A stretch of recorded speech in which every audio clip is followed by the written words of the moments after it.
नमस्कार, बहुत स्वागत है आप सभी का हर खबर हरियाणा में। मैं आपके साथ अस्मिता दुबे। वक्त हो चला है मेट्रो सिटी का। चलिए खबरों की शुरुआत करते हैं, जहां पलवल होड़ल थाना क्षेत्र अंतर्गत पुरानी रंजिश के चलते 25 साल के युवक की गोली मारकर हत्या करने का मामला सामने आया है। जहां पलवल के गांव गोढ़ोता निवासी महावीर ने सुबह अपने चचेरे भाई दिनेश के साथ घूमने के लिए घर से निकला था।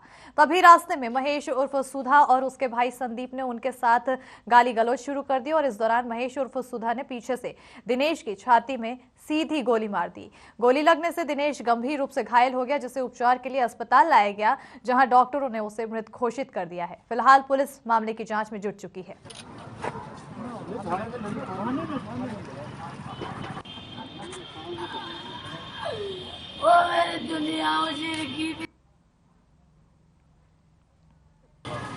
गोढ़ोता गांव में हत्या का मामला आया, जिससे उसे पता लगेगा दिनेश नाम के व्यक्ति को उसके गांव के दो बंदों ने गोली मार दी है।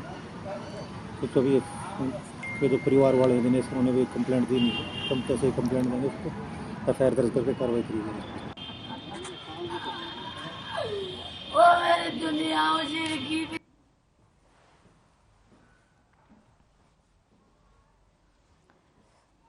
तो बताते चले कि पुराने रंजिश का मामला सामने आया है, जिसमें युवक की गोली मारकर हत्या कर दी गई।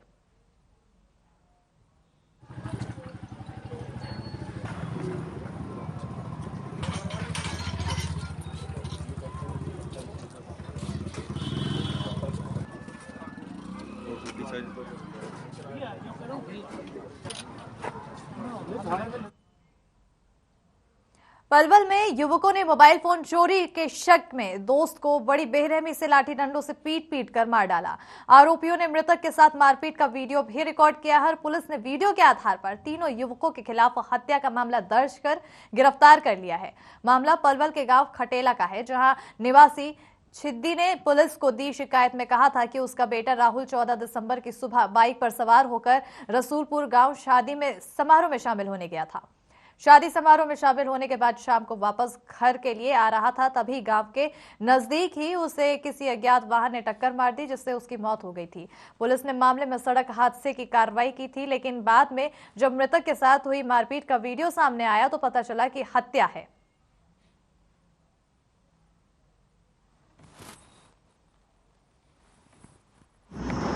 मामला इन मर्डर किया, इन हत्या के मामले में वांछित है।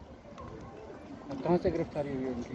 गिरफ्तारी एक की तो बागपुर से हुई है जी, तो एक अपने ये अपना फरीदाबाद गांव से। तो अदालत में पेश किया जा रहा है? अदालत में एक बंदे ओमपाल का तो रिमांड एक दिन लिया जा रहा है और एक का जुडिशियल रिमांड एक दिन की रिमांड के बाद पेश आता है। और अब बात करेंगे फरीदाबाद की, जहां नगर निगम का विस्तार और विकास करने के नाम पर भले ही 24 गांवों को नगर निगम में शामिल कर लिया गया हो, लेकिन 24 गांव के 64 ट्यूबवेल ऑपरेटरों को इसका फायदा होता नजर नहीं आ रहा। बताते चले कि इसमें शामिल किए गए 24 गांवों के 64 ट्यूबवेल ऑपरेटरों को पिछले 11 महीने से वेतन नहीं मिला है, जिसके चलते उन्हें घर चलाने में काफी दिक्कतों का सामना करना पड़ता है। 3-4 चिट्ठी लिख दी, उसके बाद हमें डीसी साहब के माध्यम से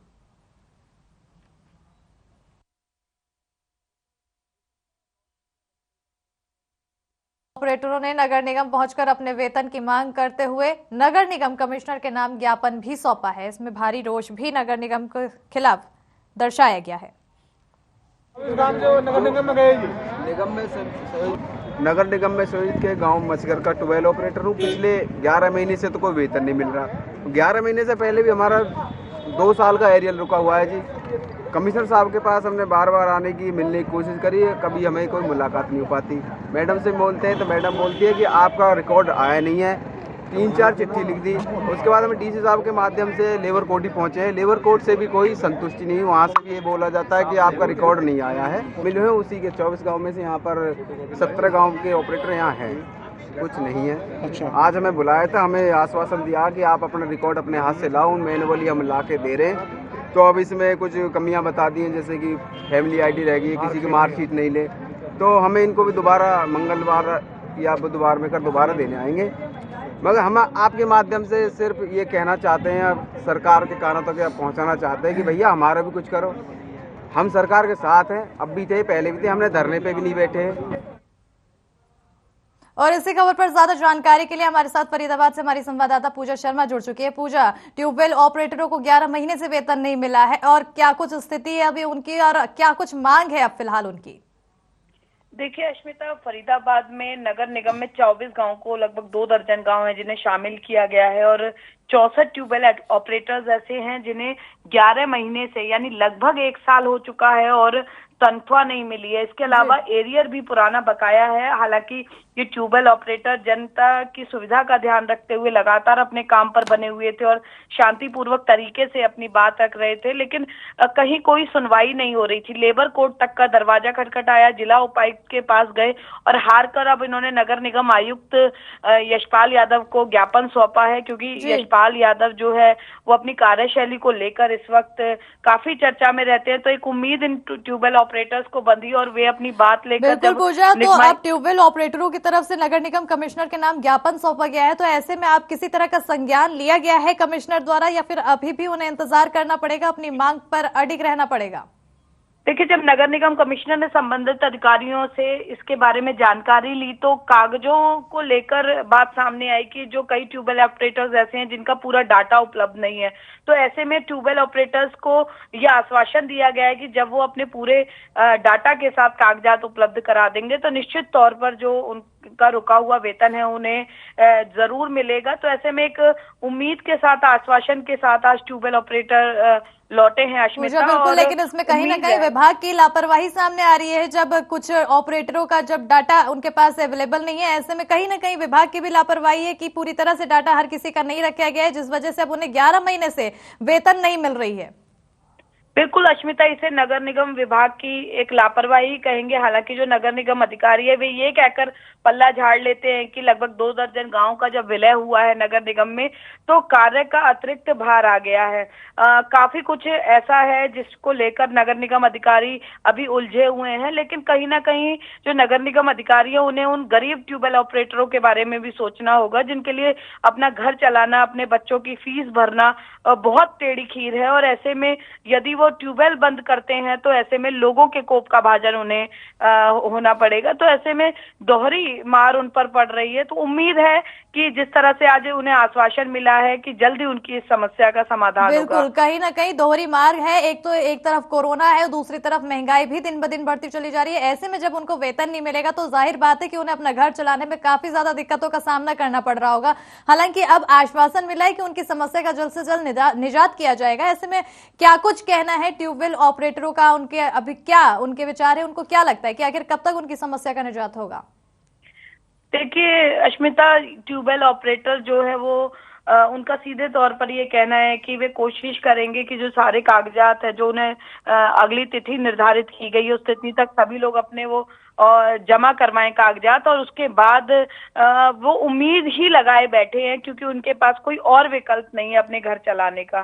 बिल्कुल, तो ऐसे में जिस तरह से अगली तिथि उन्हें दी गई है, आखिर कब तक उन्हें अपने कागजात देने, और अगर उसके बाद भी इनके ऊपर किसी भी तरह का इनके समस्या का हल नहीं हुआ तो इनका क्या अगला स्टेप होगा, क्या उठाएंगे कदम ये जिसके लिए इनकी मांग पूरी हो सके?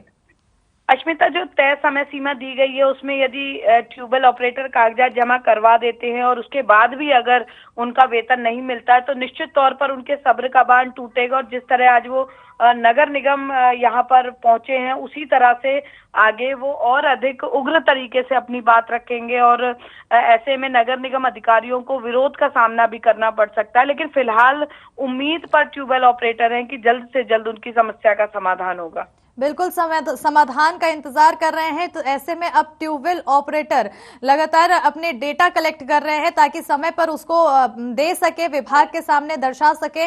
लेकिन एक बड़ा सवाल ये भी सामने आता है कि जिस तरह से अब विलय का काम हो गया, लेकिन जो कहीं ना कहीं जो परेशानी की वजह बनी है वो ट्यूबवेल ऑपरेटरों को झेलनी पड़ी है। नगर निगम इस पे साफ तौर पर कह रहा है कि जिस तरह से अभी 24 गांवों को पिछले 11 महीनों से ऐसे जोड़ दिया गया है और ऐसे में पिछले 11 महीनों से कहीं ना कहीं ट्यूबवेल ऑपरेटरों को झेलना पड़ रहा है, लेकिन उनके अंदर काम का भार ज्यादा आ गया है। तो कहीं ना कहीं अधिकारियों को और ज्यादा सचेत होना चाहिए या फिर नियुक्ति करना चाहिए। ऐसा नहीं नजर आता है नगर निगम में कि ताकि लोगों को काफी परेशानी जो हो रही है उससे निजात मिल सके।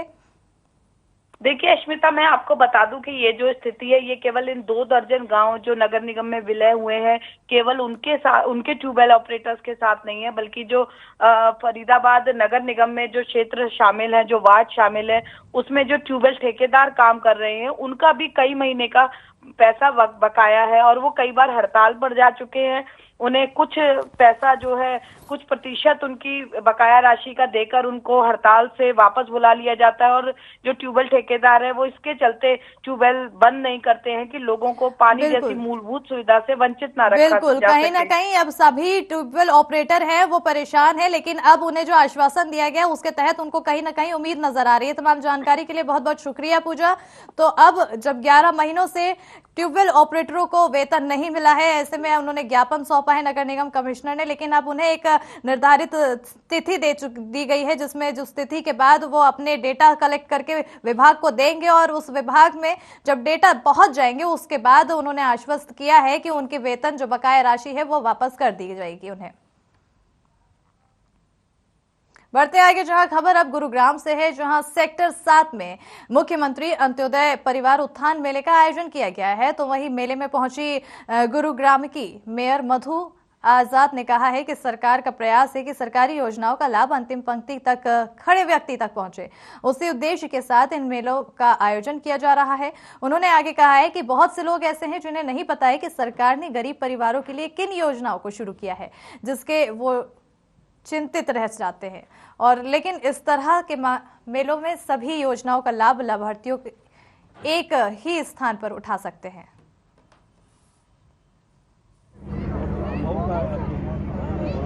मंत्री मोदी जी ने और हमारे मुख्यमंत्री मनोहर लाल खट्टर जी ने और हमारे सांसद राहुल जी ने इतनी सारी जो योजनाएं हैं हमारे लोगों के लिए, हमारी पब्लिक के लिए जो दे रखी हैं कि ये हर घर में हमारी योजनाएं पहुँचें, इसके लिए ये प्रोग्राम्स रखे हुए हैं। और इन्हीं चीज़ों के लिए हमारी भी हर बार मीटिंग्स होती रहती हैं, हमें भी बुलाते हैं। और हमारे पीएम साहब ने हमें भी बनारस में बुला रखा था और बहुत सारी चीज़ों पे डिस्कस हुआ हमारा।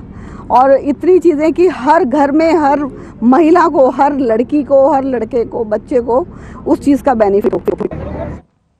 तो वहीं गुरुग्राम नगर निगम पर लगातार स्थानीय पार्षद अनियमितताओं के आरोप लगा रहे हैं। गुरुग्राम में चल रहे अंत्योदय मेले में जब गुरुग्राम की मेयर मधु आजाद से इन अनियमितताओं के बारे में हमारे संवाददाता ने बात करनी चाहिए तो मेयर सवाल का गोलमोल करके जवाब बचती निकली और जवाब देके निकल गई। देखो जी, ये प्रोग्राम मेरा सरकारी प्रोग्राम है, इसमें मैं कुछ नहीं बोलूंगी। सरकारी प्रोग्राम है, लेकिन काम भी आप ही का है। नहीं, बिल्कुल हो रहा है जी। आपको नहीं दिख रहा शायद। पूरे शहर में सीएनडी वेस्ट उठ रहा था पीछे भी, और अब थोड़ा सा बीच में कुछ प्रॉब्लम आई होगी तो इसका मैं जानकारी लेकर आपको।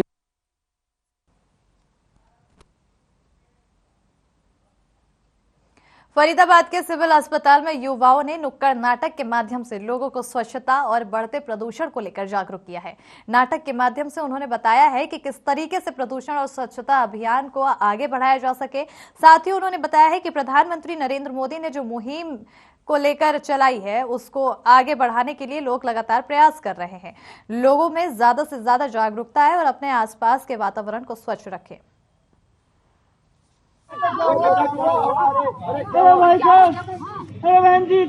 जो नुक्कड़ नाटक हो रहा है उसके मुख्य दो नाटक हो रहे हैं। एक नाटक है जो स्वच्छता के ऊपर है, सो एक कदम स्वच्छता की ओर नाटक का जो है वो, और जो हमारे प्रधानमंत्री का जो मूवमेंट है जो उन्होंने शुरू की है स्वच्छता की ओर, उसके ऊपर एक नाटक है। और दूसरा नाटक है देशभक्ति के ऊपर। अच्छा जी। और अब खबर बहादुरगढ़ से है, जहां सिद्धपुर गांव में एक किसान का बेटा सावन मान एयरफोर्स में पायलट बना है और अब सावन एयरफोर्स के फाइटर विमान उड़ाएगा। बताते चले कि 2017 में सावन का चयन एनडीए में हुआ था और कड़ी मेहनत और एयरफोर्स की ऑफिशियल ट्रेनिंग के बाद सावन बतौर फ्लाइंग ऑफिसर कमीशन हुआ है। सावन की इस उपलब्धि पर गांव में उसका जोरदार स्वागत किया गया। सावन मान की अगली पोस्टिंग कर्नाटक के एक एयरफोर्स स्टेशन पर हुई है।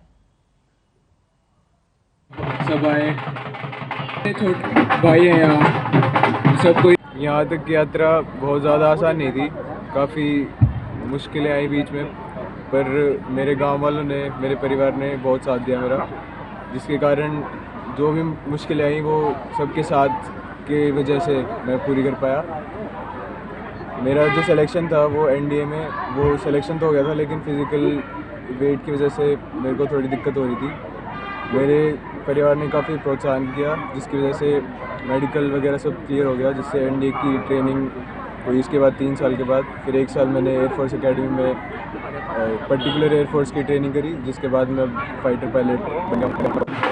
अब खबरों की ओर, जहां हरियाणा के नारनौल में राज्य स्तरीय खेल आयोजित किए गए हैं, जिसमें हरियाणा स्ट्रेंथ वेट लिफ्टिंग की प्रतियोगिता में बहादुरगढ़ के 5 खिलाड़ियों ने स्वर्ण पदक जीतकर जिले का नाम रोशन किया है। वहीं बहादुरगढ़ पहुंचने पर खेल प्रेमियों ने सभी विजेता खिलाड़ियों का जोरदार स्वागत भी किया है। बताते चले कि प्रतियोगिता में स्वर्ण पदक हासिल करने वालों में कपिल सैनी, विनय निशांत और नितेश शामिल हैं, जिनके कोच का नाम गोल्डी है।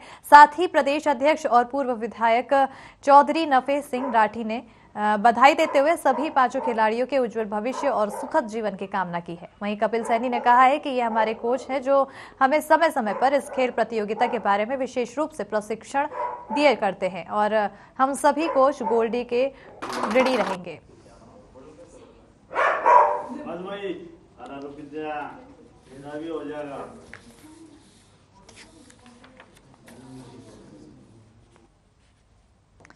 तो बताते चले कि खिलाड़ियों का जोरदार स्वागत भी हुआ है और इस दौरान राज्य स्तरीय खेल का आयोजन हुआ था, जिसमें 5 खिलाड़ियों ने स्वर्ण पदक जीता है। जिसके बाद से ही इनका स्वागत जोरदार किया गया और बताते चले कि हर किसी के चेहरे में खुशी है और वहीं खिलाड़ियों ने अपनी जीत का श्रेय अपने कोच को दिया है। उनका कहना है कि जो हमारे कोच हैं उन्हीं की वजह से हम इस मुकाम को हासिल करते हैं और हमें समय समय पर प्रतियोगिता के बारे में जानकारी देते रहते हैं, जिसकी वजह से हम इस मुकाम को हासिल करके आगे बढ़ते हैं। और कोच का नाम उन्होंने गोल्डी बताया है। वहीं प्रदेश अध्यक्ष और पूर्व विधायक चौधरी नफे सिंह राठी ने भी इन्हें बधाई दी है, इनके सुखद जीवन की कामना की है, उज्जवल भविष्य की कामना की है।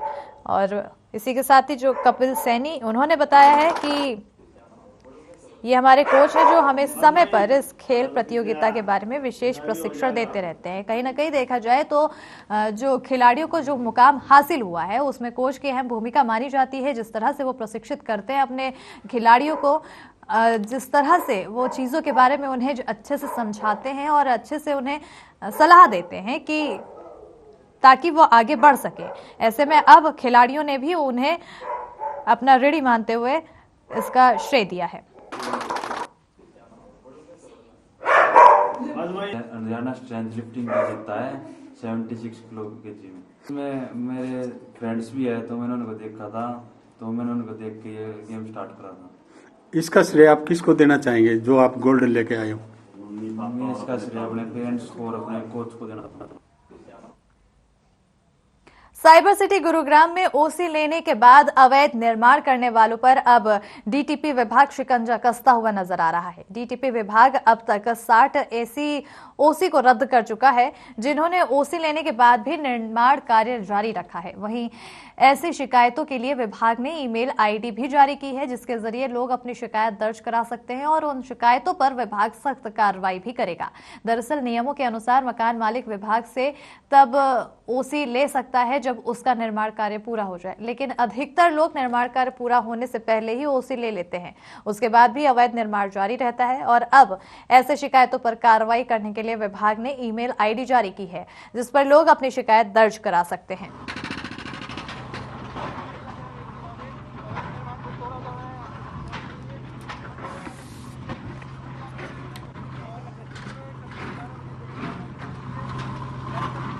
ऐसे है कि लोगों में ये प्रथा चल चुकी थी कि जी आप ऑक्यूपेशन सर्टिफिकेट लो, उसके बाद आप वायलेशंस करो।